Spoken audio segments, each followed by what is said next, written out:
வணக்கம். நான் உங்கள் மணிகண்டன் சுரேஷ். நம்மளை நிறையா பேர் வாழ்க்கையில் அவமானப்படுத்தியிருப்பாங்க, வேதனைப்படுத்தியிருப்பாங்க, நம்மளை கீழ்த்தரமாக பேசியிருப்பாங்க. அப்படியெல்லாம் நம்மளை பற்றி பேசினவங்க அவங்க தெரிஞ்சு பண்ணலை. ஒருத்தவங்களோட மனசை புண்படுத்துகிறப்போ அவங்களுக்கு தெரியல அதோட வலி, அவ்வளோதான். அவங்கள மன்னிச்சு விட்டுருங்க. நிறைய பேர் சொல்கிறாங்க, நம்மளை அவமானப்படுத்தினவங்கள நம்ம திரும்ப அவமானப்படுத்தணும், அவங்க முன்னாடி வாழ்ந்து காட்டணும், அப்படின்லாம் நிறையா கோட்ஸு நிறையா விஷயங்கள் வருது. அதெல்லாம் தேவையில்லை.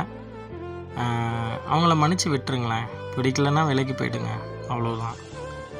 அவங்க முன்னாடி நம்ம வாழ்ந்து காமிச்சு அதனால் அவங்க மனசு பாதிக்கும் இல்லையா? அவங்க தான் அந்த தப்பு பண்ணாங்க. நம்மளும் அவங்களுக்கு திரும்ப அதே தப்பை கொடுக்கலாமா? தேவையில்லை. நம்மளை யாருக்காவது ஒருத்தவங்களுக்கு பிடிக்கலைன்னா நம்ம விலகி போகிறது தான் நல்லது. அவமானப்படுத்தினாலும் நாம் விலகி செல்வோம். நன்றி, வணக்கம். அன்புடன் மணிகண்டன் சுரேஷ்.